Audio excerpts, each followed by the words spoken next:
Le silence oppressant du petit appartement fut rompu par la sonnerie du four signalant la fin de la cuisson et simultanément par la sonnerie stridente du téléphone. Je jetai un coup d'œil à l'écran.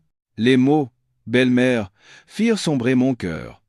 Il était presque 10 à 8 heures, et mon mari, Julien, n'était pas encore rentré. Je pris une profonde inspiration et, m'efforçant de prendre la voix la plus enjouée possible, je répondis « Allô, maman ?» C'est Élise. Élise, Julien n'est pas encore rentré? De l'autre côté du fil, la voix de Martine, ma belle-mère, ne pouvait, comme toujours, dissimuler son impatience. Non, il doit avoir encore un peu de travail au bureau. Il ne devrait pas tarder. C'était un mensonge. Je n'avais aucun moyen de savoir s'il était vraiment occupé, ou s'il profitait de l'un de ces bons moments, qui devenaient de plus en plus fréquents ces derniers temps. Occupé?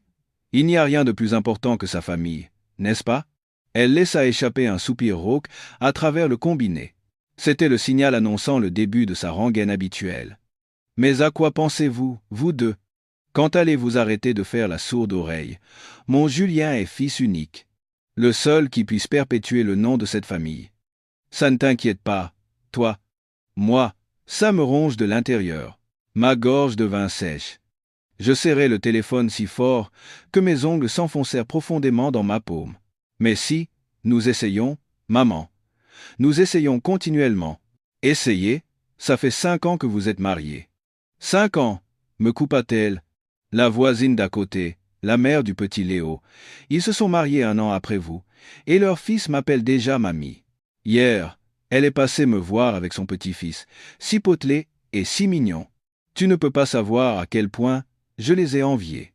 Elle marqua une pause, puis reprit d'une voix mêlée de lamentation et de reproches. Dis-moi, et si? Si c'était vraiment à cause de toi? As-tu refait des examens à l'hôpital? Il y a des spécialistes réputés, tu sais. Va voir un bon naturopathe et c'est l'acupuncture. N'aie pas peur de dépenser de l'argent. Oui, maman, d'accord. J'en reparlerai à Julien dès qu'il rentrera.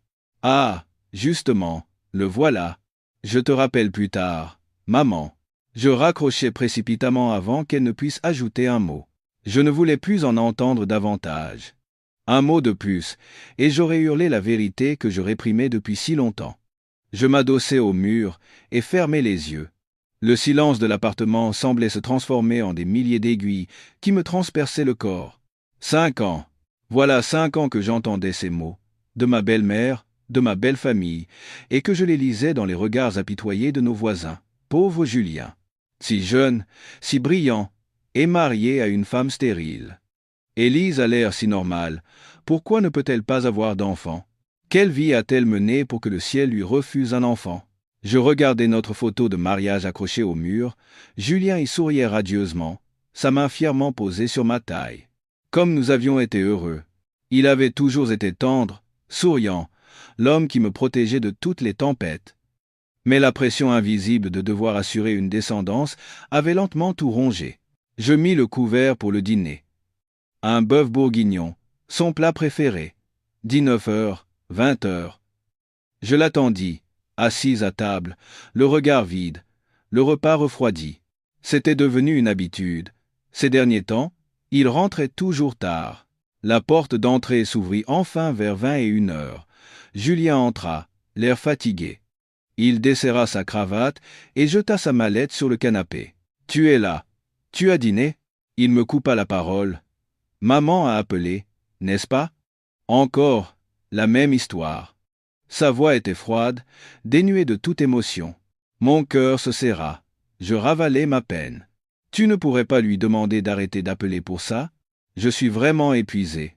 Il se dirigea directement vers la salle de bain et claqua la porte. Un peu plus tard, alors que je débarrassais la table que personne n'avait touchée, Julien sortit. Douché et en pyjama, il n'alla pas dans la chambre mais sur le balcon, où il alluma une cigarette. Je me tins derrière lui. Son dos était large, mais pourquoi me semblait-il si distant? J'avais envie de m'approcher, de le serrer dans mes bras, de lui dire que moi aussi, j'étais épuisé, que nous devions arrêter de nous mentir. Mais je ne le pouvais pas. Quand il se retourna et passa à côté de moi, une odeur de parfum à la fois douce et écœurante, inconnue, me frappa les narines. Ce n'était pas celui que je lui avais offert. C'était un parfum bon marché, celui d'une jeune femme. Cette nuit-là, il dormit, en me tournant le dos. Le lit était grand, mais un océan immense semblait nous séparer.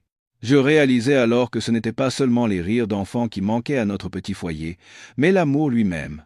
La douleur sourde dans ma poitrine, qui avait commencé la veille, était toujours là quand j'ouvris les yeux le matin. Julien était déjà parti travailler. Il faisait toujours ainsi quand une guerre froide s'installait entre nous, comme un homme fuyant l'air suffocant de sa propre maison. Je tentais de chasser mes pensées inutiles et ranger l'appartement avec une énergie lasse. En ouvrant l'armoire pour y placer une couette fine, mes doigts heurtèrent une petite boîte en bois. Elle était cachée profondément sous une pile de vieux draps. Mon cœur manqua un battement. Je sortis la boîte. La fine couche de poussière sur le couvercle indiquait qu'elle n'avait pas été ouverte depuis longtemps. Je m'assis par terre et, les doigts tremblants, j'ouvris le fermoir. À l'intérieur, il n'y avait ni bijoux précieux, ni gage d'amour, juste une feuille de papier A4, pliée en 4. Mais cette fine feuille de papier contenait un secret assez lourd pour tout détruire. C'était un rapport de diagnostic du service de gynécologie de l'hôpital Cochin, daté de 3 ans. Le souvenir de ce jour me revint, aussi vif que s'il datait d'hier. Après 2 ans de mariage sans nouvelles d'un enfant, nous avions décidé de consulter. Au début, il avait refusé catégoriquement. Quelqu'un d'aussi en bonne santé que moi, pourquoi ferais-je des tests, avait-il dit. Mais face à la pression de sa mère, il avait fini par céder. Nous étions assis dans le bureau du chef de service, une femme d'âge mûr au regard bienveillant. Elle examina nos 2 dossiers, puis leva les yeux vers moi. « Madame Valois, » commença-t-elle lentement.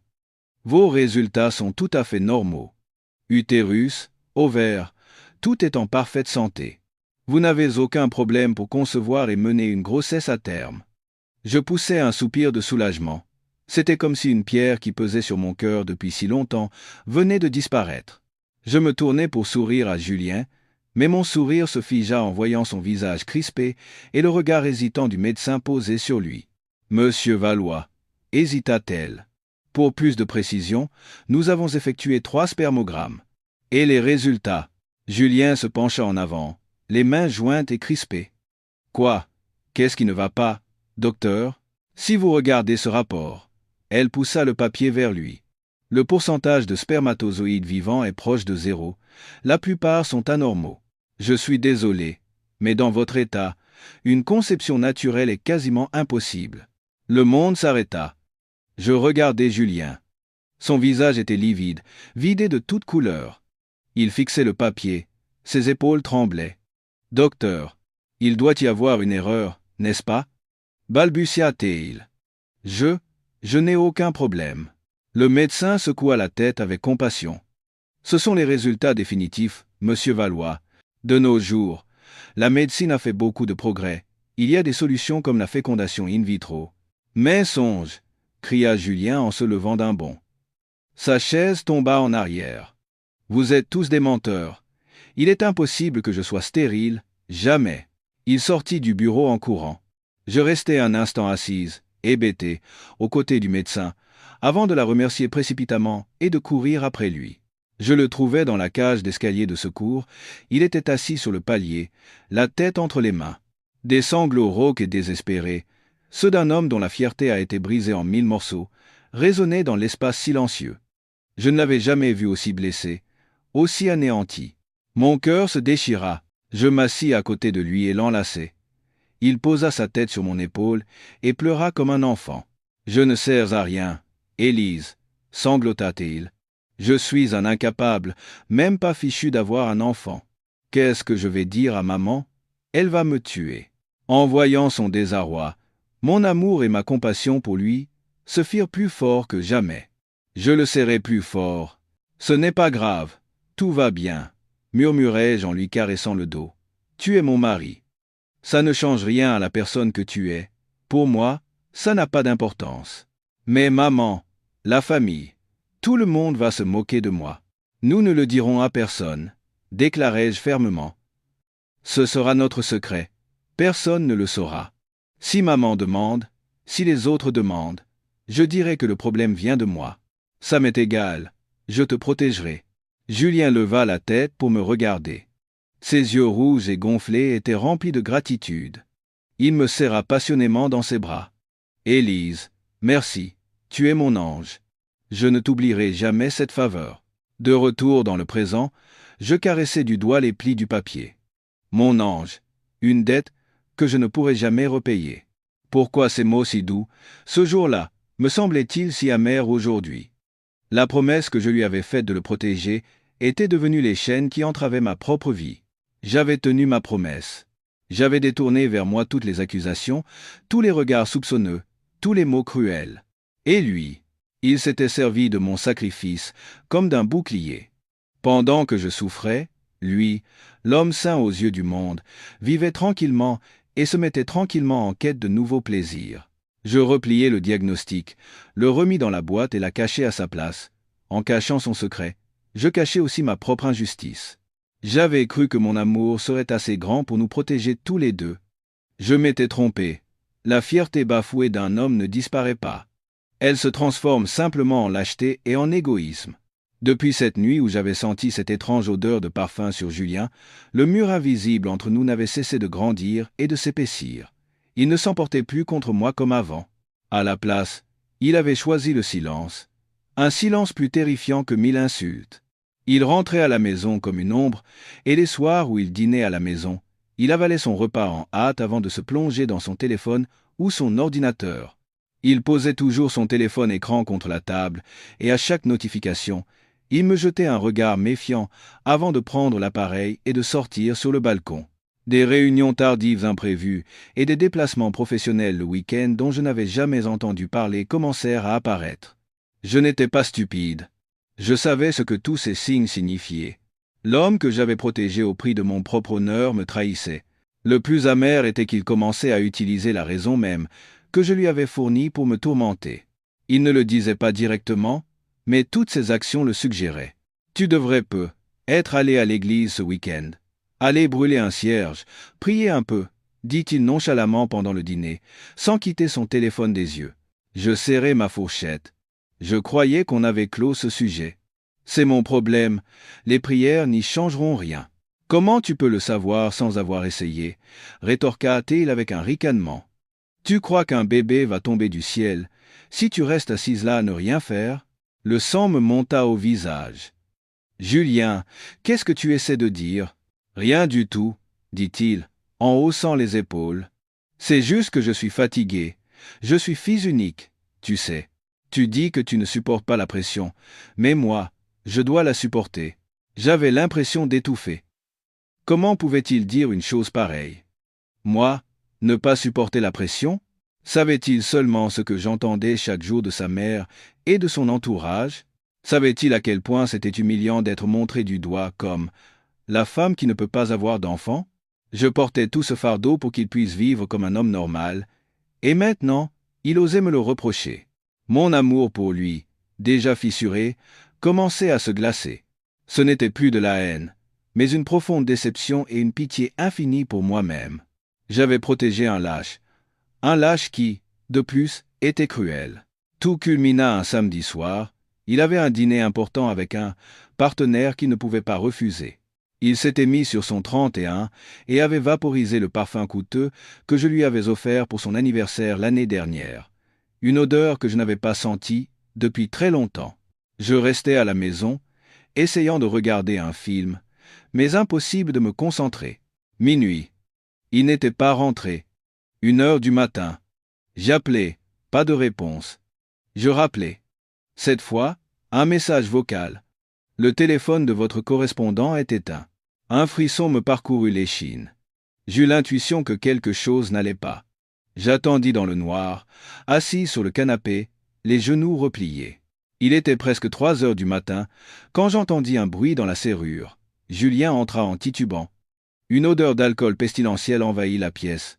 Mais ce ne fut pas son état d'ivresse qui attira mon attention. C'était la tache de rouge à lèvres, écarlate, étalée sur le col de sa chemise blanche, bien visible sous la lumière jaune du salon. Mon monde s'effondra. Les 3 dernières années de patience, de sacrifice, de promesses, volèrent en éclats. « Tu es rentré » demandai-je d'une voix effroyablement calme. J'étais moi-même surprise de mon sang-froid. Julien sursauta et leva la tête vers moi. Il n'avait pas encore décuvé. Tu n'es pas encore couché? Je t'attendais. Je me levai et m'approchai lentement de lui. Il recula d'un pas, les yeux effrayés. Je levai la main, pas pour le gifler. Je pointai doucement la tache de rouge à lèvres sur le col de sa chemise. Cette tache sera difficile à enlever. Votre partenaire devait être très passionné. Julien baissa les yeux sur son col et son visage devint cireux. Il frotta frénétiquement avec sa main, mais la tache ne fit que s'étaler. « Élise, ne te méprends pas. J'étais tellement ivre.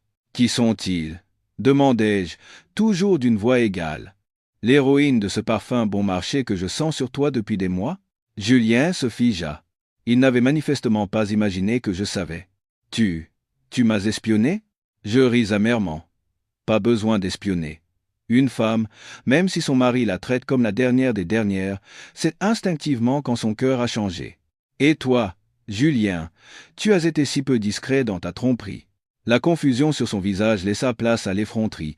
Un homme pris sur le fait n'a généralement pas honte, il se met en colère. « Oui, je t'ai trompé », cria-t-il. Sa voix rauque de colère et d'alcool. « Et alors, regarde-toi un peu. Tu peux me donner ce que je veux, toi ?» Le choc fut cataclysmique. Il avait osé le dire. Il utilisait le secret même que je portais pour lui pour me poignarder en plein cœur. « Moi, je ne peux pas te donner ce que tu veux », répétai-je avec amertume. « Ce que tu voulais, c'était un enfant. Julien ? Oui, un enfant. J'ai besoin d'un fils pour continuer la lignée. J'ai besoin d'un petit-fils pour faire plaisir à ma mère. Tu peux m'en donner un, toi ? Non, tu es une épouse inutile. » hurla-t-il en me pointant du doigt. Les larmes montèrent aux yeux, mais je les ravalai en me mordant la lèvre. Je le regardai droit dans les yeux, rougi par l'alcool et la méchanceté. « Julien, dis-je en articulant chaque syllabe, tu es la pire personne que j'ai jamais rencontrée. Non seulement un traître, mais aussi un lâche, un ingrat et un homme cruel. Tu t'es servi de mon sacrifice comme d'un tremplin pour mieux m'écraser. » Sans un mot de plus, je passai à côté de lui et entrai dans la chambre. Je fermai la porte à clé, ignorant sa voix qui tambourinait et déversait des insultes de l'autre côté. Je m'assis par terre, le dos contre la porte. Alors seulement, les larmes coulèrent, pas à cause de la trahison, mais à cause de ma propre bêtise. Avoir sacrifié 5 ans de ma jeunesse, mon honneur, pour quelque chose d'aussi indigne. Cette nuit-là, je sus que ce mariage était terminé. Complètement. Je ne dormis pas de la nuit. Je restai assise dans la chambre verrouillée, tandis qu'il tambourinait et criait pendant un long moment avant que le silence ne se fasse. Il s'était probablement endormi sur le canapé. Ça m'était égal. Mon esprit était vide, presque froid. L'amour, le sacrifice, l'injustice. Toutes ces émotions avaient été consumées par la fureur et le dégoût de la nuit, ne laissant que descendre. Le lendemain matin, j'ouvris la porte. J'avais pris une douche et m'étais habillé d'une tenue de bureau impeccable. Je m'étais maquillé plus soigneusement que d'habitude pour cacher mes yeux fatigués. Julien était assis à la table de la cuisine. Il n'était plus l'ivrogne de la veille, mais un homme soigné, prêt à partir travailler. Lui aussi avait mal dormi. En me voyant, il se leva. « Élise, il faut qu'on parle. » Sa voix était rauque, mais sans le moindre remords. Il y avait plutôt la lassitude de quelqu'un qui a pris une décision finale. Je m'assis en face de lui et me servis un verre d'eau. « Regarde-moi, » dit-il. Ses yeux semblaient m'éviter, puis se durcir. Il se croyait en position de force. Il pensait que moi, l'épouse stérile, je ne pourrais que dépendre de lui. « Élise, pour hier soir, je suis désolé. Je n'aurais pas dû te crier dessus comme ça. » Je bus une gorgée d'eau sans rien dire. Des excuses si bon marché. Mon silence sembla l'impatienter. Il en vint directement au fait. « Je crois que ça ne peut plus continuer entre nous. » Je restai silencieuse. Je m'y attendais depuis la veille. « Il y a quelqu'un d'autre, » dit-il en baissant la tête. « Elle s'appelle Chloé. Elle est différente de toi, jeune, pleine de vie. » Et il prit une profonde inspiration, comme pour se donner du courage. « Elle est enceinte, de plus de 2 mois. Et c'est un garçon. » Je posai mon verre sur la table. Le clac sec résonna dans la pièce silencieuse. Je levai la tête et le regardai droit dans les yeux. Je ne pleurais pas, je ne criais pas. J'eus simplement un rire silencieux. Enceinte de 2 mois, je pensais au diagnostic bien rangé dans la boîte en bois. Possibilité de conception naturelle quasi nulle. Le médecin l'avait dit clairement. Soit il était assez stupide pour se laisser berner par cette jeune femme, Chloé, soit il était assez vil pour utiliser cet enfant comme prétexte pour me quitter, tout en sachant qu'il était trompé. Je penchais pour la deuxième option. Il avait si désespérément cherché une échappatoire, une preuve de sa virilité, qu'il était prêt à croire n'importe quel mensonge. Voyant que je ne réagissais pas violemment, il continua. Je dois prendre mes responsabilités envers elle et l'enfant. Je dois donner un foyer, un nom à mon fils. Divorçons. Il prononça le mot « divorçons » avec une légèreté effarante. Il s'était sans doute préparé à une guerre. Que je pleure, que je le supplie, que j'invoque nos années de mariage, les sacrifices faits pour sa mère.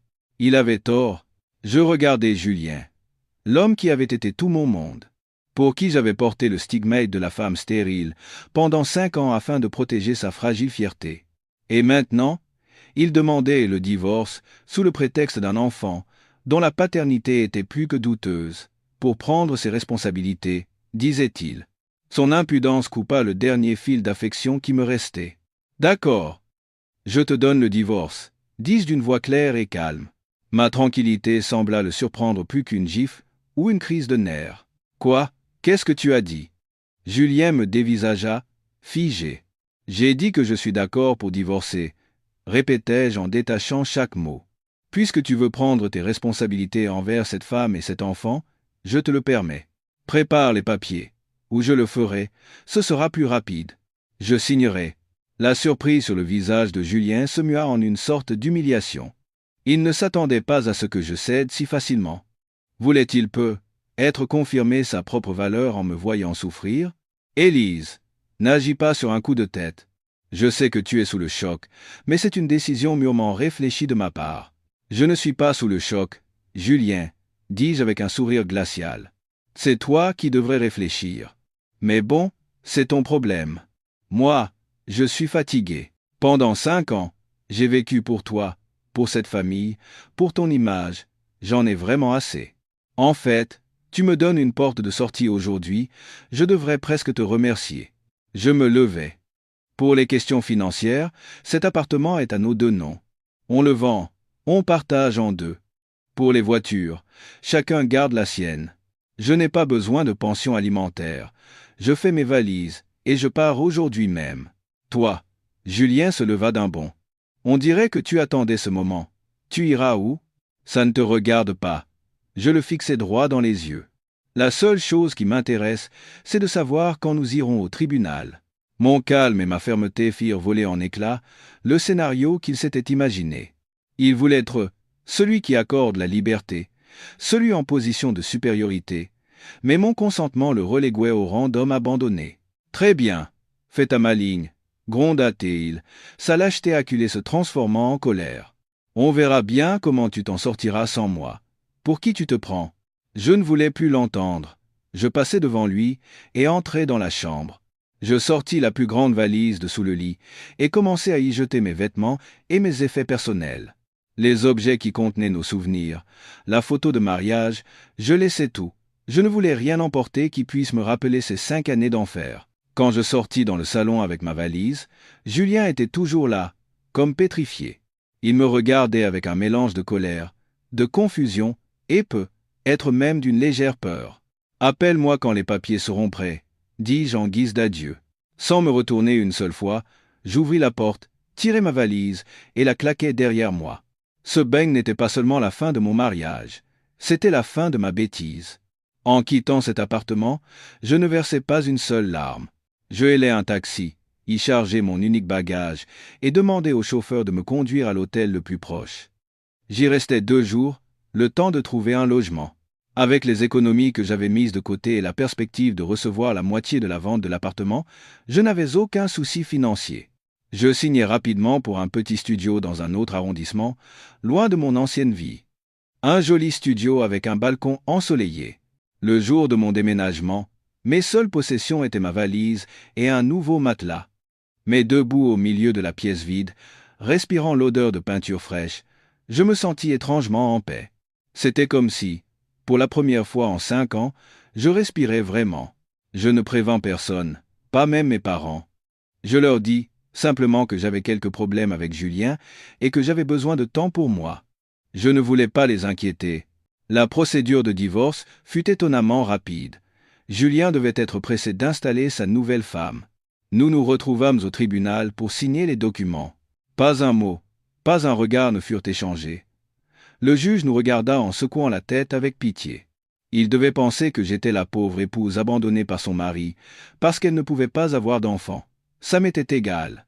Je voulais juste en finir. Avec l'argent que j'avais reçu, je commençais à meubler mon nouveau chez-moi. Un canapé beige, un petit meuble de cuisine, quelques pots de fleurs pour le balcon. J'achetais un nouveau service à thé et me préparais une bonne tisane à la verveine. Les premières nuits, le silence était un peu angoissant. J'étais habitué à guetter le bruit d'une porte qui s'ouvre, un soupir, une voix acerbe. Mais peu à peu, j'appris à aimer ce calme. Je mettais de la musique classique et ouvrais un livre que je n'avais pas touché depuis des lustres. Je réalisais que je n'avais pas vécu pour moi-même depuis très longtemps. Je me concentrais sur mon travail. J'étais chef comptable dans une PME. Avant, je partais toujours à l'heure pour préparer le dîner, mais maintenant, je pouvais faire des heures supplémentaires ou prendre en charge des projets additionnels. Mes collègues furent surpris de mon changement. J'étais devenue plus décidée, plus lumineuse. Un samedi, après-midi, je m'offris une journée au spa. Puis je passai chez le coiffeur. « Coupez comme ça, s'il vous plaît », dis-je, en montrant la photo d'un mannequin charismatique, aux cheveux courts. Quand le coiffeur prit ses ciseaux et coupa mes longs cheveux que j'avais laissés pousser pendant des années, ce fut comme si je me délestais d'un poids immense. Dans le miroir, il y avait une nouvelle personne, une nouvelle coupe et un sourire que j'avais perdu depuis longtemps. Je commençais le yoga et dînais avec de vieilles amies avec qui j'avais annulé des centaines de fois. Ma vie, sans Julien, sans ma belle-mère, sans la pression de l'enfant, était si légère. À 34 ans, je recommençais à zéro, et je n'avais jamais été aussi heureuse. Un après-midi, alors que je vérifiais attentivement le rapport de clôture mensuel, mon téléphone sonna. C'était le numéro de ma tante, qui habitait à la campagne. Elle vivait dans le même village que mon ex-belle-mère et l'appelait parfois pour prendre des nouvelles. « Allô, Tati ?» C'est Élise. « Oh, Élise, c'est vrai que tu as divorcé de Julien ? Pourquoi as-tu fait une chose pareille sans même m'en dire un mot ?» Sa voix était pressante et pleine de contrariété. Je souris légèrement. « Oui, tout est réglé, Tati. Qu'est-ce qui se passe ? » « Ce qui se passe, le ciel nous est tombé sur la tête. » Elle baissa la voix comme si quelqu'un pouvait l'entendre. « Hier, Julien a ramené une femme ici, et ils ont fait une grande fête dans le village pour la présenter à toute la famille. » Mon cœur s'arrêta. Pas de douleur, mais de mauvais pressentiments. Il se vantait partout de sa nouvelle épouse, continua-t-elle. Et cette fille, elle avait un ventre bien rond. On aurait dit qu'elle était enceinte d'au moins 4 ou 5 mois. Julien était tout content, le sourire jusqu'aux oreilles, offrant des verres à tout le monde en se vantant qu'il allait enfin avoir un héritier. Je fermai les yeux. Il avait donc emmené sa maîtresse dans son village natal. Il n'avait pas perdu de temps. « Mais tu sais comment est sa mère, Martine ?» reprit ma tante, sa voix pleine de colère pour moi. « Tu sais ce qu'elle a dit ? Elle a raconté à tout le monde que notre Élise était stérile, alors notre Julien a dû aller chercher une semence ailleurs. Grâce à nos ancêtres, nous allons avoir un précieux héritier. Mon Dieu, Élise, tu es trop gentille. Après toutes ces années où tu as pris soin d'elle comme de ta propre mère, comment peuvent-ils te faire ça ? Pourquoi ne leur as-tu pas jeté la vérité à la figure ? Tati, la coupai-je. C'est du passé maintenant. Cette personne et moi, nous n'avons plus rien à voir. Laisse-les dire ce qu'ils veulent. Comment peux-tu dire ça ? Sa colère ne s'apaisait pas. Quels ingrats ! Le fils, comme la mère, et cette fille, ce n'est pas une sainte non plus. Toute jeune, les cheveux teints en bleu et rouge, les ongles peints de toutes les couleurs. La façon dont elle regardait sa future belle-mère. Ça va être un sacré spectacle. Tu verras. Je remerciai ma tante et raccrochai. Je m'adossai à ma chaise et regardai mon balcon ensoleillé. J'avais le cœur lourd, pas de jalousie, mais de pitié. Julien me faisait pitié. Il se vantait de quelque chose qui n'était pas à lui. Il paradait avec le mensonge d'un autre. Il portait les cornes monumentales que sa maîtresse lui avait plantées et levait son verre à sa propre humiliation. Un homme stérile se vantant d'avoir un fils. Pouvait-il y avoir une tragédie plus pathétique? Ma belle-mère aussi me faisait pitié. Dans son désir d'avoir un petit-fils, elle avait perdu la raison. Elle se réjouissait d'avoir un héritier, mais ignorait totalement qu'elle se faisait manipuler par son propre fils et sa maîtresse. Sa fierté, elle aussi, était une illusion bâtie sur un mensonge. Cette tempête allait bientôt éclater, et par chance, je me trouvais en dehors de son sillage. Je supposais que Martine vivait les jours les plus heureux de sa vie. Elle avait enfin lavé l'humiliation d'avoir une belle-fille stérile. Elle avait obtenu un héritier, et pouvait bomber le torse devant sa famille et ses voisins. Je l'imaginais, allant à l'église pour des prières de remerciement, se vantant à qui voulait l'entendre. J'imaginais aussi achetant des articles pour bébé, tricotant de petits vêtements, maille après maille. J'avais vécu assez longtemps avec elle pour savoir à quel point son désir d'un petit-fils était immense. Parfois, je me demandais, si j'avais révélé le secret ce jour-là, tout aurait-il été différent? Mais je secouais aussitôt la tête. Les gens s'inventent toutes sortes de raisons pour croire ce qu'ils veulent croire. Depuis que j'avais quitté la maison, je n'avais plus eu de contact avec ma belle-mère. J'avais même effacé son numéro. Je ne voulais plus que quoi que ce soit lié à cette famille ne vienne perturber ma nouvelle vie. Pourtant, un soir tard, alors que je venais de finir ma séance de yoga, un numéro inconnu m'appela. D'habitude, je ne réponds pas aux numéros que je ne connais pas, mais j'eus l'intuition que je devais le faire. Allô. Il y eut un silence de quelques secondes à l'autre bout du fil. Puis, j'entendis ce soupir rauque et familier que j'avais entendu pendant 5 ans. C'est Élise? C'est moi? Oui, je me figeai. C'était Martine. Sa voix était différente. La dureté et l'impatience habituelles avaient disparu. Il y avait de la fatigue et de l'hésitation. Maman, que se passe-t-il? L'appelai-je maman par habitude. Eh bien, elle hésita de nouveau. Je voulais juste prendre de tes nouvelles. Tu vas bien, ces temps-ci? Cette question me surprit. Martine, me demandant si j'allais bien? C'était la première fois que j'entendais une chose pareille. Oui, je vais bien, merci de vous inquiéter. Vous et Julien, vous allez bien? Demandai-je intentionnellement. Un autre long soupir. Moi, je suis vieille. Comment veux-tu que j'aille bien? Et Julien est toujours occupé. Elle ne dit pas un mot de la bonne nouvelle. Pas de vantardise sur son futur petit-fils, pas de reproche à mon égard comme me l'avait rapporté ma tante. Elle se contentait de demander de mes nouvelles et de soupirer. Cette fille, Chloé, lança-t-elle soudain. Sa voix était lasse. Elle est si jeune. Elle se plaint de nausées matinales et reste au lit toute la journée. Elle ne sait rien faire, ni la cuisine, ni le ménage. C'est cette vieille femme qui doit la servir.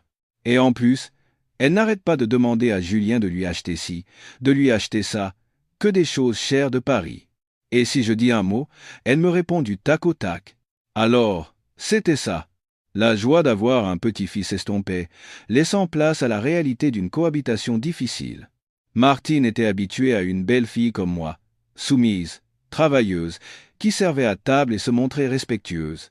Elle avait du mal à gérer cette jeune femme, qui avait marqué un point en tombant enceinte. Elle harcèle Julien pour qu'ils aillent vivre à Paris. Elle dit que la campagne est sale et qu'elle déteste ça. J'en peux plus. Si je la chasse, il y a mon petit-fils dans son ventre. Si je la garde, c'est l'enfer. Je l'écoutais en silence. Que devais-je dire? La consoler ou lui dire « Vous voyez, maman, c'est le retour de bâton. » Je ne pouvais faire ni l'un ni l'autre. « Maman, dis-je doucement, je ne suis plus votre belle-fille. Vous devriez discuter des affaires de la maison avec Julien. Je ne pense pas que ce soit à moi de m'en mêler. »« Je le sais bien, » cria-t-elle, retrouvant soudain son ancien caractère. « C'est juste que j'en ai gros sur le cœur et que j'avais besoin de me plaindre à quelqu'un. Après tout, tu as fait partie de la famille un jour. Bref, je raccroche. » Elle mit fin à la conversation unilatéralement. Je posai le téléphone. J'étais perplexe. Pourquoi m'avait-elle appelé? Pour se plaindre? Ou espérait-elle obtenir un peu de compassion de la part de celle qu'elle avait tant méprisée? Je compris que sa joie n'était pas entière. Elle était inquiète. Peu. être qu'au fond d'elle-même, elle sentait que quelque chose clochait. La joie d'avoir un petit-fils était immense, mais l'attitude de la nouvelle belle-fille, et être même le calcul des dates. Une femme de son expérience ne pouvait pas ne pas avoir le moindre doute. Elle m'avait être appelée dans l'espoir de retrouver un peu de cette familiarité et de cette tranquillité perdue. Ma vie reprenait peu à peu son cours. Travail, santé, morale, tout allait bien. Je m'étais habitué à me préparer mon thé le matin, à cuisiner un dîner simple, à regarder un bon film sans avoir à le partager avec personne. Cette liberté, après avoir porté un si lourd fardeau pendant si longtemps, était vraiment précieuse. Je les avais presque oubliées, si seulement cet appel soudain n'était pas arrivé. Après notre dernière conversation, je pensais que Martine ne rappellerait plus. Je lui avais clairement dit que je ne voulais pas me mêler de ses affaires de famille. Mais je m'étais trompé. Un dimanche soir, un mois plus tard, alors que je rentrais de mon cours de yoga, le même numéro inconnu s'afficha sur mon écran. Cette fois, j'hésitais un peu, mais je finis par répondre. « Allô, Élise ?» C'était toujours la même voix fatiguée. Mais cette fois, elle était faible et tremblante, comme celle de quelqu'un à bout de force. « Maman, vous êtes malade ?» Après tout, elle avait été ma belle-mère. En entendant une telle voix, je ne pouvais m'empêcher de m'inquiéter. « Non, ça va. » Elle garda le silence un long moment. Seul le bruit de sa respiration lourde parvenait à mes oreilles. « Il faut que je te demande une seule chose, et tu dois me dire la vérité. » Mon cœur se serra. « Oh oui, dites-moi. Ce jour-là, où vous êtes allé à la clinique. » Mon cœur sembla tomber au fond de ma poitrine.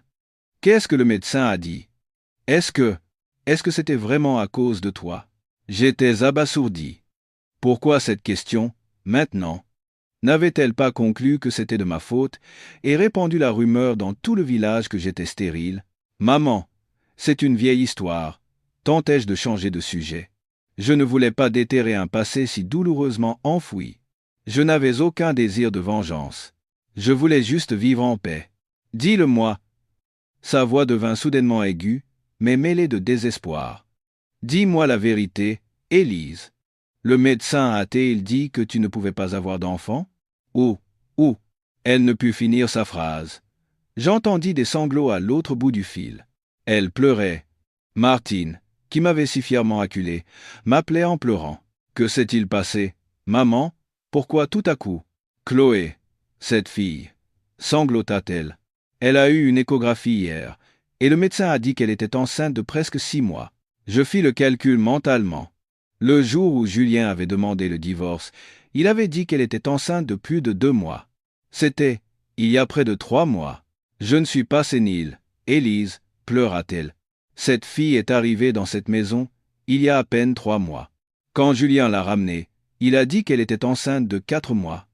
Je suis être vieille, mais je sais encore faire une addition. Comment est-ce possible? J'ai demandé à Julien, et il s'est contenté de crier que le médecin s'était trompé. Mais, quand je regarde son ventre, je sais bien que quelque chose ne colle pas. Je restais silencieuse. Ce qui devait arriver arriva. Une femme aussi expérimentée que Martine avait été aveuglée par son désir d'un petit-fils, mais elle n'était pas idiote.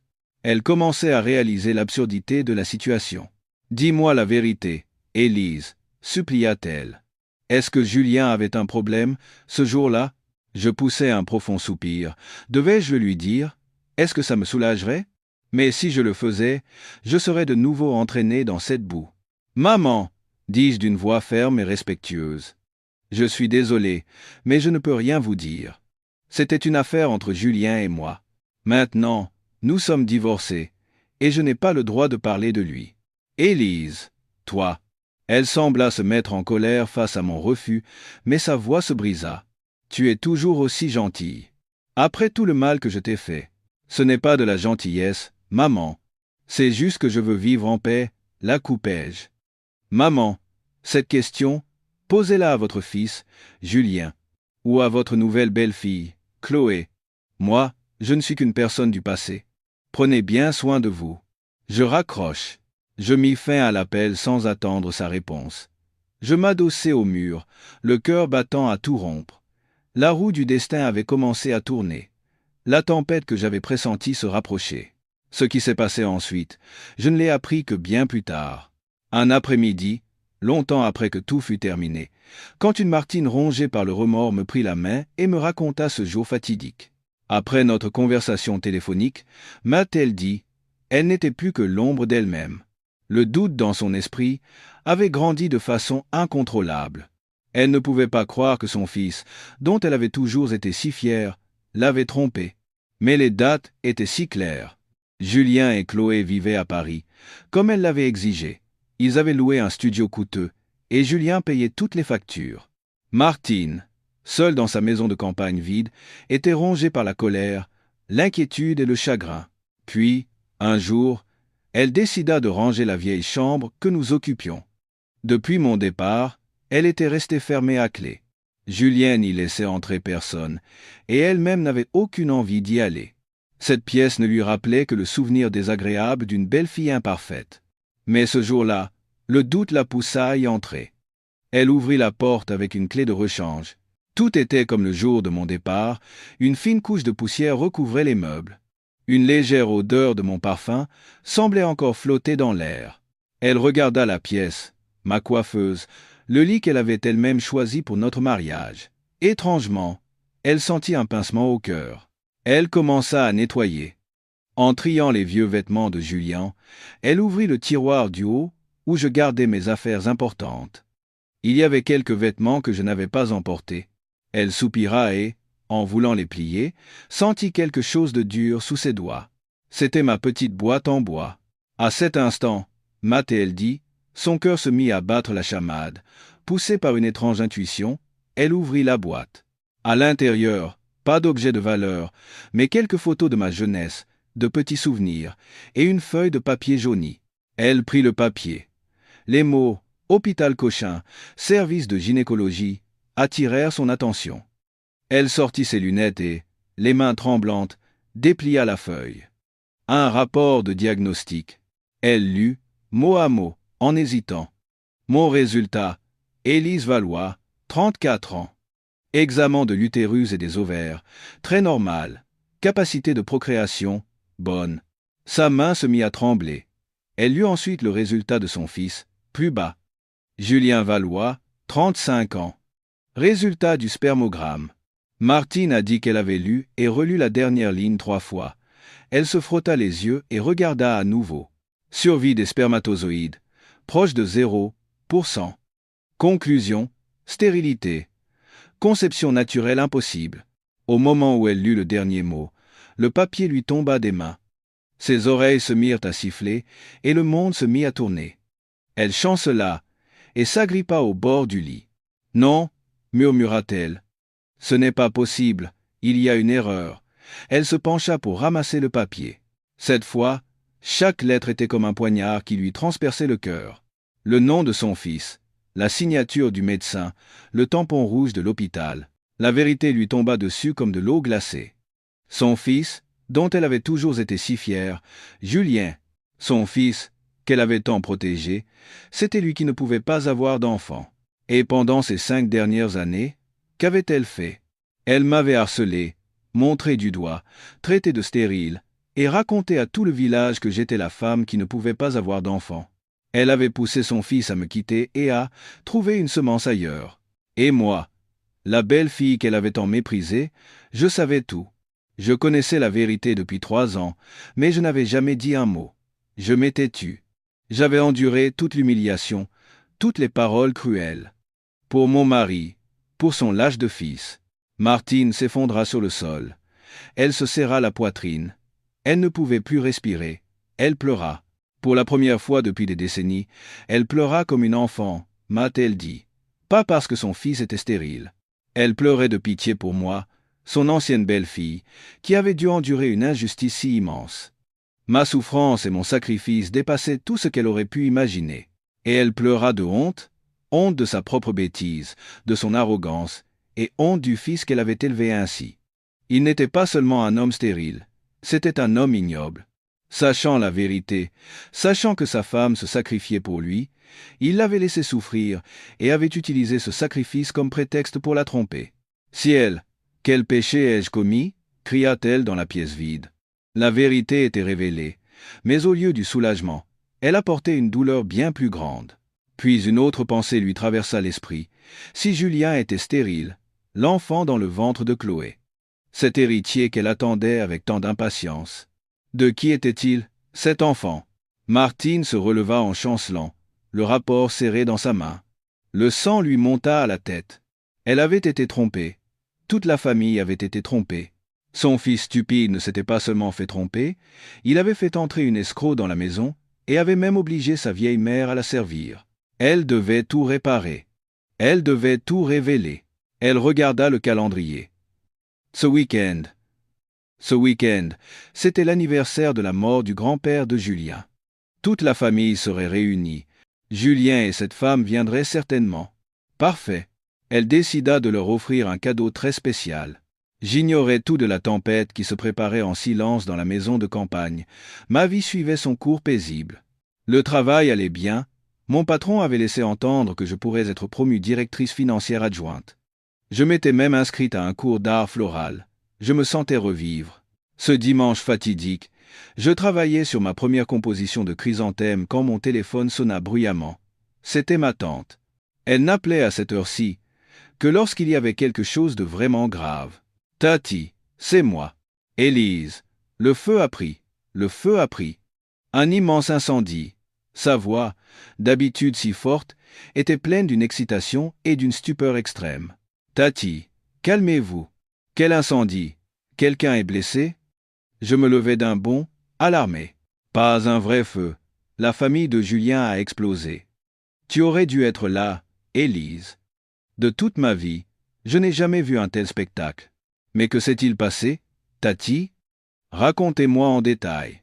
Aujourd'hui, c'était la messe pour l'anniversaire de la mort du grand-père de Julien, commença ma tante, sa voix tremblant encore d'excitation. Toute la famille était réunie. Julien et cette Chloé étaient là aussi. Elle avait un ventre bien rond et se pavanait avec arrogance. Julien la présentait fièrement à tout le monde, disant même que c'était un double événement. L'anniversaire de la mort de son grand-père et l'annonce officielle qu'il allait avoir un fils. Je fermais les yeux. Le scénario que j'avais imaginé devenait réalité. Il s'est levé au milieu du salon et a fait un discours. Continua ma tante. Il a dit « Nos ancêtres ont veillé sur moi. Mon ex-femme avait ses problèmes, mais le ciel a eu pitié de moi et m'a donné un fils pour continuer la lignée. » Et juste après qu'il ait dit ça, devine qui est apparu? Martine, ton ex-belle-mère. Je rétigne mon soufflet. Mon Dieu, Élise, on aurait dit une autre personne. Le visage froid comme la glace, elle tenait une liasse de papier à la main. Elle a traversé la pièce et s'est plantée juste devant Julien. Ma tante prit une profonde inspiration. Le silence est fait, un silence de mort. Elle a regardé Julien droit dans les yeux et a dit, en articulant bien, « Julien, tu viens de dire que ton ex-femme avait ses problèmes? Qu'Élise ne pouvait pas avoir d'enfant. » Mon cœur battait à tout rompre. Julien était pétrifié. Il a bafouillé. Maman, pourquoi tout à coup? Mais Martine l'a coupé. Elle a brandi les papiers et a crié, mais alors crié à plein poumon. Aujourd'hui, devant nos ancêtres et toute la famille, je vais révéler qu'il ne peut vraiment pas avoir d'enfant. Mon Dieu, je n'ai pas pu m'empêcher de laisser échapper un cri. Elle a crié si fort, la voix de ma tante se brisa. Ceci est un rapport de diagnostic de l'hôpital Cochin. Mon fils, Julien Valois, stérile, incapable d'avoir des enfants. Pendant 5 ans, mon ex-belle-fille, Élise, a porté seule ce fardeau injuste pour protéger ce lâche de mari. Je m'effondrai sur ma chaise. Elle avait tout révélé. Et alors, qu'est-ce qui s'est passé? Demandai-je d'une voix tremblante. C'était inimaginable, dit ma tante, presque en sanglotant. Toute la maison était en émoi. Tout le monde chuchotait. Personne ne pouvait en croire ses oreilles. Julien, le visage livide, s'est précipité pour arracher les papiers des mains de sa mère. « Maman, qu'est-ce que vous racontez? Donnez-moi ça. » Mais Martine n'est pas une femme facile. Elle a repoussé sa main et a crié. « Tu ne me crois pas? Je vais le lire à haute voix devant toute la famille. Stérile, conception naturelle impossible. Tu as bien entendu, espèce de vaurien? » Julien devint comme fou. Mathéon dit. Incrédule, il se précipita vers Chloé, qui s'était réfugiée dans un coin, le visage blanc comme un linge. Il lui attrapa le bras et hurla. « Parle, dis-le. Cet enfant, c'est bien le mien, n'est-ce pas? Dis que c'est vrai. » Je pouvais imaginer le chaos, l'homme dont la vérité était révélée, s'accrochant désespérément à un dernier mensonge. Cette Chloé tremblait comme une feuille, baissa la voix matante, elle bégayait. « Chérie. » Julien la secouait comme un prunier en hurlant. « C'est mon fils, oui ou non ?» La fille n'a plus tenu. Elle a éclaté en sanglots et s'est effondrée par terre. « Mon chéri, pardon. Monsieur, pardon. J'ai commis une faute impardonnable. L'enfant n'est pas de toi. » Je poussai un long soupir. Tout était fini. Et tu sais ce qui s'est passé? La voix de ma tante remonta. Julien est resté figé. Il l'a lâché, a titubé, a regardé le diagnostic, puis Chloé, et soudain, il s'est mis à rire. Comme un fou. Ah ah. Ce n'est pas mon enfant. Bien sûr, ce n'est pas mon enfant. Et puis il s'est effondré par terre, évanoui. Le chaos total. Certains appelaient un médecin, d'autres se précipitaient vers Julien. Martine, elle, regardait simplement son fils effondré, sans pleurer, avec une expression de douleur indicible. Et Chloé? Elle s'est fait encercler par les tantes qui l'ont traitée de tous les noms. Escroque, d'où sors-tu pour tromper notre famille? Elle a dû avoir peur. Elle s'est relevée en panique et s'est enfuie par la grande porte. Avec son gros ventre, elle courait. Ça faisait pitié, mais c'était bien fait pour elle. Et Julien? Il s'est réveillé, mais il était comme absent. Il ne parlait pas, il se tenait juste la tête. Martine a demandé aux gens de tout débarrasser et a annoncé que la messe était annulée. Il s'est passé quelque chose de grave dans notre famille aujourd'hui. Rentrez tous chez vous. Les parents sont repartis en chuchotant. Ils devaient avoir envie de se cacher sous terre. Je raccrochais. Je n'avais plus de force dans les mains ni dans les pieds. Je ne ressentais ni jubilation, ni joie. Juste une profonde fatigue. La vérité avait enfin éclaté, mais à un prix terrible. Je regardais le vase de chrysanthèmes que je venais d'arranger. C'était beau, mais pourquoi mon cœur était-il si lourd? Après l'appel de ma tante, je restais longtemps assise, hébétée. La composition de chrysanthèmes était magnifique, mais elle me paraissait triste. Il n'y avait pas de triomphe, pas la moindre trace de la joie du vainqueur, seulement une profonde lassitude et une étrange pitié pour eux. Ils s'étaient eux-mêmes conduits à la tragédie, se débattant dans le filet de mensonges qu'ils avaient tissé. Je n'étais pas là, mais à travers la voix tremblante de ma tante, je pouvais tout imaginer avec une clarté effrayante. J'imaginais Julien, réveillé de son évanouissement, pas dans un lit douillet, mais sur le sol froid du grand salon. Les invités étaient tous partis, ne laissant que les restes du repas et un silence de mort.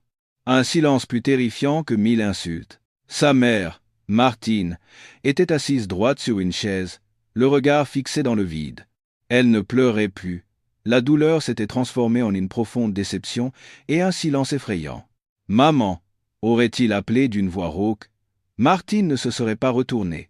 « Tu es réveillée? Alors nettoie le désordre que tu as causé. » Et Chloé, où est-elle? Aurait-il certainement demandé. Elle était sa dernière bouée de sauvetage, la preuve de sa virilité. Elle s'est enfuie. La voix de Martine aurait été glaciale. Pourquoi la cherches-tu? Pour retrouver cette garce qui t'a trompé? Ou pour retrouver ce qu'il y a dans son ventre, qui n'est même pas de ton sang? Chaque mot de Martine aurait frappé Julien comme un coup de marteau. Il avait tout perdu, sa fierté illusoire d'avoir un fils, l'arrogance de continuer la lignée, son image devant la famille, l'épouse qui s'était sacrifiée pour lui. Et même sa mère, qui avait toujours été de son côté, le regardait maintenant comme un étranger. C'était ça, sa punition, pas les coups, pas les insultes, mais la vérité elle-même.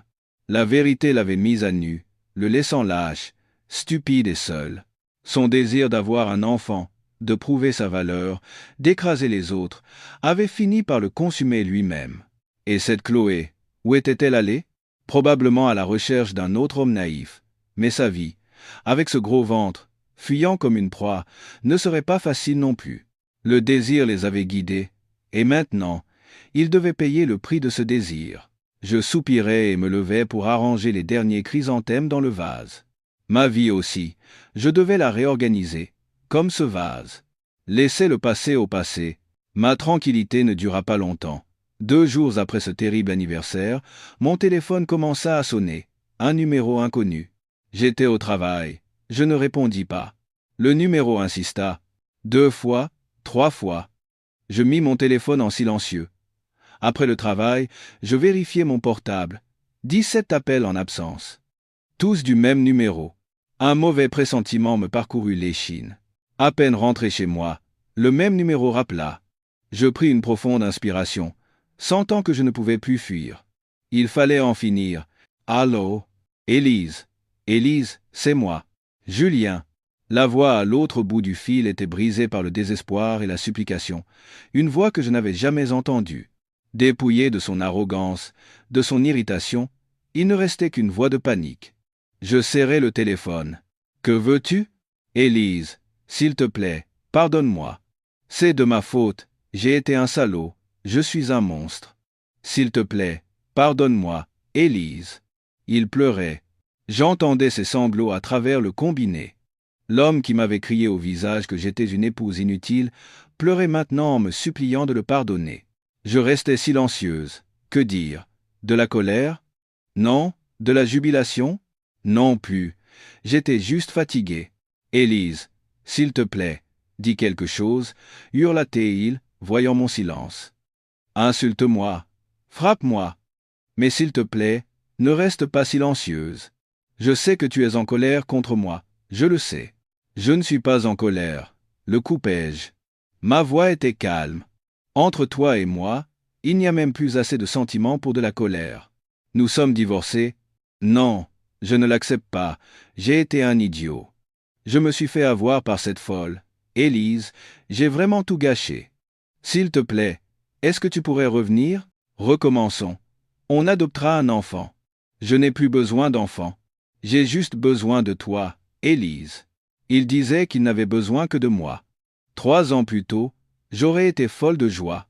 Mais maintenant, cela me faisait juste rire amèrement. Ce dont il avait besoin, ce n'était pas de moi, mais d'un bouclier, d'une protectrice, d'une dernière bouée de sauvetage après avoir tout perdu.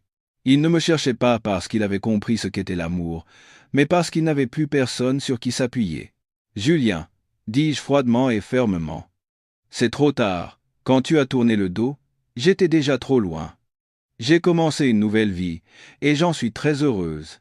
Je ne veux pas retourner dans cette boue. Élise, s'il te plaît, ne sois pas si cruelle. Donne-moi une dernière chance. Une chance? Je t'en ai donné pendant 5 ans.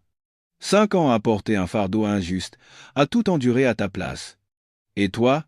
Qu'as-tu fait? Tu as piétiné mon sacrifice, et tu m'as trahi. Tu as utilisé mon injustice comme une arme pour me tuer. Tu te souviens de ce que tu m'as dit? Une épouse inutile. Eh bien, c'est moi, cette épouse inutile. Pourquoi me cherches-tu? Non, non. J'étais fou à l'époque. Je ne veux plus en entendre parler. Ne m'appelle plus jamais. Les problèmes entre toi et ta mère, réglez-les vous-même. Ne m'impliquez pas. Je raccroche. Je raccrochai et bloquai immédiatement son numéro. Aussitôt, un SMS arriva d'un autre numéro. Élise, s'il te plaît, ne me bloque pas. Je t'en supplie. Est-ce que je peux venir chez toi? Il faut absolument qu'on se voie. Mon cœur se serra. Il connaissait mon adresse? Comment? Un autre message arriva. Je suis en bas de chez toi. Résidence des Lilas, appartement 302, c'est bien ça? S'il te plaît, descends. Je t'en supplie. Je courus au balcon et regardai en bas.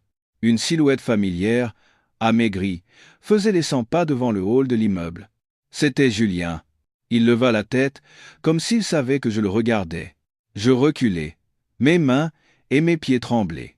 Pour la première fois depuis le divorce, j'eus peur. Il était désespéré. Et un homme désespéré est capable de tout. Je tirai précipitamment les rideaux et verrouillai la porte d'entrée. Je ne descendrai pas. Même s'il restait là toute la nuit, je ne descendrai jamais.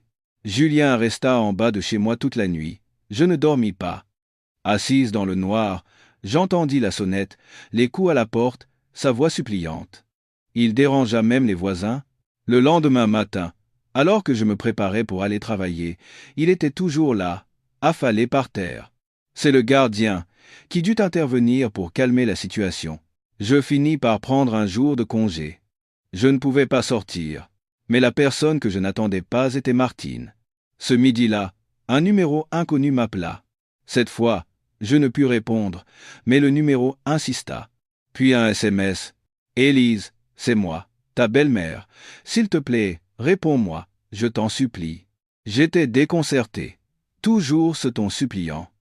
J'hésitais, puis répondis. « Maman, Élise, est-ce que Julien est chez toi ?» Sa voix était pleine de fatigue. Il a fait du bruit devant ma porte toute la nuit. J'ai eu peur. Je n'ose pas sortir, dis-je honnêtement. Martine poussa un profond soupir. Envoie-moi ton adresse. Je viens. Je vais le ramener. Et j'ai quelque chose à te dire. J'hésitais. Je ne voulais voir aucun d'eux. Mais je ne pouvais pas non plus laisser Julien continuer à faire du bruit ici. Je finis par lui envoyer mon adresse par SMS. 1 heure plus tard, on sonna à la porte. Cette fois, ce n'étaient pas des coups frénétiques. Je regardais par le Judas. C'était Martine. Elle était seule. Elle avait dû retenir Julien en bas. J'ouvris la porte. La femme qui se tenait devant moi n'était pas la Martine que je connaissais. Son air arrogant et acéré avait disparu. Elle semblait avoir vieilli de 10 ans. Ses cheveux blancs étaient plus nombreux, ses yeux cernés. Elle portait des vêtements usés et tenait un sac en toile. En me voyant, elle ne dit rien et s'agenouilla devant moi. « Maman, qu'est-ce que vous faites ?» dis-je, horrifié, en essayant de la relever. Mais elle repoussa ma main et secoua la tête. Des larmes coulaient sur ses joues. « Élise, laisse-moi. Laisse-moi m'agenouiller. Je suis désolé. Je te demande pardon. » Elle s'agrippa au cadre de la porte et sanglota comme une enfant. J'ai été une mauvaise belle-mère.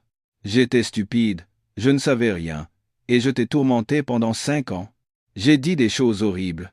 Je suis vraiment désolé, Élise. J'étais abasourdi. Je n'aurais jamais imaginé une telle scène. Ma belle-mère, Martine, à genoux devant moi, me suppliant de la pardonner. « Maman, relevez-vous, s'il vous plaît, entrez. Les voisins vont voir. » Je fis de mon mieux pour la relever. « Comment oserais-je » pleura-t-elle. « Je ne suis pas là pour te demander de te remettre avec Julien. Cet enfant maudit ne te mérite pas. Je veux juste que tu me pardonnes pour le mal que je t'ai fait. J'ai eu tort, Élise. J'ai vraiment eu tort. » Une pitié inexprimable monta en moi. Je ne la détestais plus. En la voyant vieille, souffrante, à genoux devant moi, je ne ressentais que de la compassion. « Maman, je vous l'ai déjà dit, je vais bien. » Je la relevai de toutes mes forces. « Entrez vous asseoir, s'il vous plaît. » Je la conduisis jusqu'au canapé. Elle s'y recroquevilla, n'osant pas me regarder en face. Elle ne faisait que pleurer et répéter « Je suis désolé. Je t'ai fait tant de mal. » J'allai à la cuisine et lui préparai un verre d'eau tiède que je plaçai dans ses mains tremblantes. « Maman, buvez ça et calmez-vous. » Elle prit le verre mais ne but pas. Elle leva ses yeux rougis vers moi. « Tu ne m'aimes vraiment pas? Après tout ce que je t'ai fait ?» Je m'assis à une distance respectable d'elle et la regardai droit dans les yeux. « Maman, quand j'ai décidé de quitter cette maison, j'ai tout laissé derrière moi. Jene Ressens ni Ressentiment, ni Heine. Mais ja. Maman, écoutez-moi. » La coupai-je doucement mais fermement. « Vous pensez que si je vous pardonne, à vous et à Julien, c'est pour vous? Non. » Martine m'y regarda, perplexe. « Si je pardonne, continuai-je lentement, c'est pour moi, pour pouvoir vivre en paix. Si je continue à nourrir la colère et la haine, qui en souffrira? Moi? Je ne peux pas commencer une nouvelle vie avec le lourd fardeau du passé dans mon cœur. J'ai assez souffert pendant 5 ans. Je ne veux plus souffrir, même dans mes pensées. » Martine écoutait, hébétée, des choses auxquelles elle n'avait probablement jamais pensé. Je souris faiblement. « Regardez, maman. Je vais bien maintenant. J'ai un bon travail, ma propre maison, du temps pour moi. Je me suis retrouvé. Et c'est parce que j'ai choisi le pardon. Pardonner ne veut pas dire oublier. Je n'oublierai jamais ce qui s'est passé. Mais j'ai choisi de ne plus laisser ce passé me blesser. » Je pris le verre d'eau de ses mains. « Maman, tout est passé. Le ciel connaît mon injustice, et la vérité a été révélée. Je suis libre. J'aimerais que vous arrêtiez de vous culpabiliser. Vous n'êtes plus toute jeune. Martine me regarda. Son regard n'était plus rempli de honte, mais de respect et de compréhension. Elle prit ma main. Sa main osseuse était froide. Élise, tu as une âme si profonde. Je ne te mérite vraiment pas. Tout le monde a le droit au pardon. Maman, dis-je, Julien aussi. Mais pardonner ne veut pas dire revenir en arrière. Il doit affronter ses propres erreurs et apprendre à vivre avec. C'est son chemin. Et le mien, c'était d'apprendre à m'aimer. Et ça, je l'ai déjà appris. Martine hocha la tête. Elle ne pleurait plus. Elle but une gorgée d'eau. Ma sérénité semblait l'avoir atteinte. D'accord, dit-elle. Je vais le ramener. Je ferai en sorte qu'il ne te dérange plus. Prends bien soin de toi. Elle se leva, et je la raccompagnai jusqu'à la porte. Avant de partir, elle se retourna et me regarda longuement. Élise, est-ce que je pourrais t'appeler de temps en temps? Juste pour prendre de tes nouvelles. Comme une vieille amie. Je souris. Oui. Appelez-moi quand vous y penserez, maman. Martine tint sa promesse. Julien disparut de ma vie. Plus d'appels, plus de visites. Soit Martine avait ses propres méthodes, soit, au bout du désespoir, il avait lui aussi compris que tout était vraiment terminé. Ça m'était égal. Cette tranquillité était tout ce dont j'avais besoin. Je fus promue directrice financière adjointe. Le travail était plus intense, mais je l'appréciais. Je commençais aussi à fréquenter quelqu'un. Un collègue d'une société partenaire, un homme mûr et doux. Il était divorcé et avait une petite fille. Il connaissait mon passé mais ne me jugea pas. Il me dit simplement « Vous avez dû tellement souffrir. Laissez-moi prendre soin de vous pour le reste de votre vie. » Nous ne nous pressions pas. Nous dînions ensemble, allions au cinéma le week-end, et nous nous apprivoisions mutuellement. Quelques semaines après la visite de Martine, elle m'appela, comme promis. « Élise, tu es occupée ?»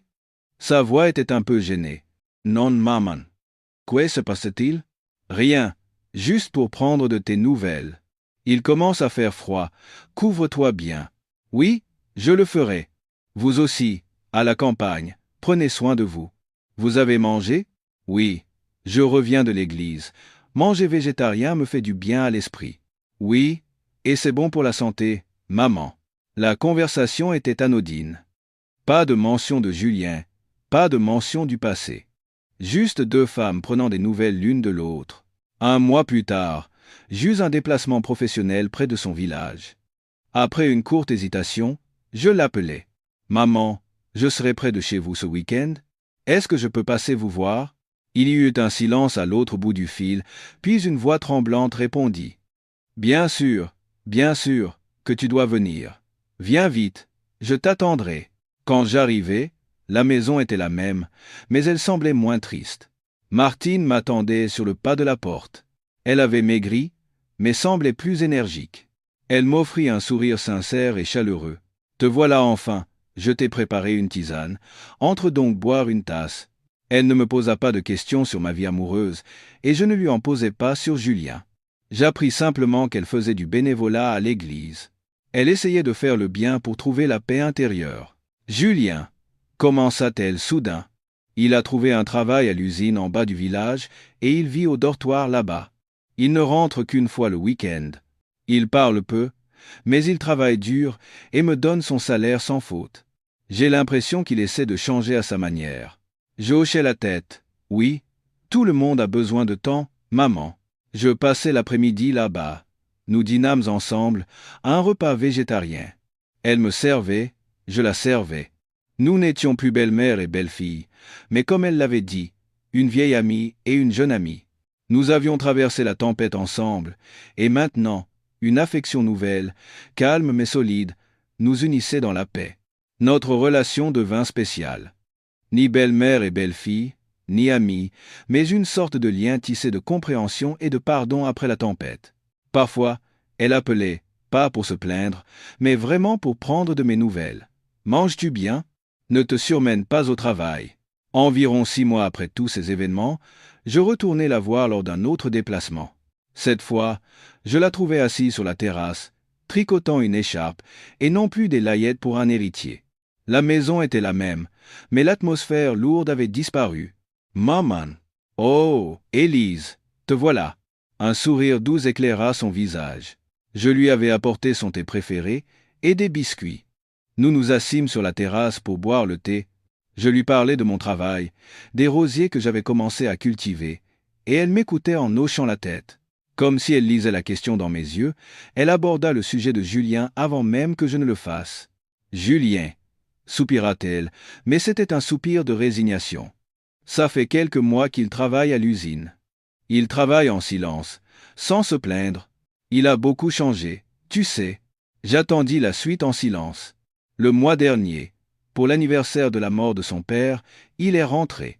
Il ne se plaignait plus, ne buvait plus. Après la messe, il a tranquillement aidé à faire la vaisselle. Ce soir-là, nous étions assis ensemble sur la terrasse, et elle s'arrêta un instant, regardant la cour vide. Il m'a dit, « Maman, j'ai vraiment tout gâché. Non seulement envers Élise, mais aussi envers toi. J'ai été un mauvais mari et un mauvais fils. Je t'ai fait honte et j'ai piétiné la seule femme qui m'ait jamais vraiment aimé. » Et il s'est mis à pleurer. Elle me dit que c'était la première fois qu'elle le voyait pleurer depuis ce jour à l'hôpital. Pas des larmes de fierté blessée, mais des larmes de regret sincère. Il m'a donné ce livret de banque, continua-t-elle. Il m'a dit que c'était l'argent qu'il avait économisé de son salaire d'ouvrier. Gardez-le, maman. Je ne m'attends pas à ce qu'Élise me pardonne, et je ne mérite pas votre pardon non plus. Je veux juste ne plus vous causer de soucis, et passer le reste de ma vie à payer pour mes erreurs. Elle me regarda avec une expression complexe. Je ne sais pas s'il pourra vraiment payer sa dette. Il a tant perdu. Sa femme, son honneur, la confiance. Mais il semble qu'il réapprenne à vivre comme un homme. Ce que c'est que la responsabilité, le regret, il commence à peine à le comprendre. C'est le prix élevé de sa leçon. En écoutant son histoire, je sentis un poids s'alléger en moi. Non pas parce que Julien allait mieux, mais parce que je savais que le cercle vicieux de la haine, de la culpabilité et de l'injustice était enfin brisé. Il avait commencé à suivre son propre chemin, indépendamment de moi. Je posai ma main sur le dos de sa main ridée. Oui, chacun doit payer le prix de ses erreurs, maman. Je suis heureuse pour lui, et pour vous, qu'il ait appris cette leçon. Martine hocha la tête, les larmes aux yeux. Elle ne dit plus rien, mais je savais que l'immense fardeau qu'elle portait s'était aussi allégé. Elle avait pardonné à son fils, non plus en tant que mère aveugle, mais en tant qu'être humain qui avait affronté la vérité. Cette histoire s'éloigna comme un mauvais rêve dont j'avais eu la chance de me réveiller. Aujourd'hui, ma vie joue une mélodie complètement différente, douce et sereine. Je vis toujours dans mon petit studio avec son balcon ensoleillé, mais le balcon est maintenant un magnifique jardin de roses. Des roses rouges, roses, jaunes, que j'ai cultivées de mes propres mains, rivalisent de beauté. Un dimanche matin, alors que j'arrosais mes roses en souriant, des bras chauds m'enlacèrent doucement par derrière. Déjà levé, je pensais que tu dormais encore. Je posai ma tête contre sa poitrine solide. Les bourgeons allaient éclore aujourd'hui. Mathieu, mon nouvel homme, me serra doucement. C'était un architecte, doux et mûr, et surtout, il me regardait toujours avec des yeux pleins de respect. Il déposa un baiser léger dans mes cheveux. Ma coupe courte d'autrefois avait bien poussé, et je la portais maintenant en une queue de cheval soignée. Ton café. Il me tendit un latte, parfaitement dosé comme je les aime. Nous regardâmes ensemble la ville s'éveiller. Ce silence était différent du silence suffocant de mon ancien appartement. C'était un silence de paix et de complicité. Élise, une voix claire retentit dans l'appartement. Anna, la fille de 7 ans de Mathieu, sortit en courant dans son pyjama de princesse. Les cheveux en bataille, elle se frotta les yeux et s'agrippa à ma jambe. Dis, ce soir, on peut manger du poulet frit? Je souris et la pris dans mes bras. D'accord, mais à condition que tu ranges tes jouets toute seule aujourd'hui. Oui. Anna m'embrassa bruyamment sur la joue. À côté, Mathieu nous regardait avec des yeux pleins d'amour. Tu ne la gâtes pas un peu trop? Je lui fis un clin d'œil. Une fille, ça s'élève avec de l'amour. Je regardai Anna, puis Mathieu. C'était ma famille, une famille sans la pression de la descendance, sans secret mensonger, sans sacrifice douloureux. Une famille faite de choix, de respect et d'un amour sincère. Mon téléphone vibra. Un SMS de Martine. Je t'ai envoyé quelques légumes du jardin. Va les chercher à la gare routière. Une photo de légumes frais accompagnait le message. Je souris et répondis. Merci beaucoup, maman. Je passerai vous voir avec Anna ce week-end. Je posai le téléphone et bus une gorgée de café. L'amertume du café et la douceur du lait se mêlaient au parfum des roses matinales. Je pris une profonde inspiration. Autrefois, je pensais que le bonheur, c'était d'avoir un mari, des enfants, tout. Mais maintenant, j'ai compris. Le vrai bonheur, c'est la paix de l'esprit. C'est de vivre librement, en étant soi-même, respecté. Je regardais les bourgeons de roses, prêts à s'épanouir sous le soleil. Le passé était guéri, l'injustice effacée. Ma vie, comme ces roses, s'épanouissait enfin.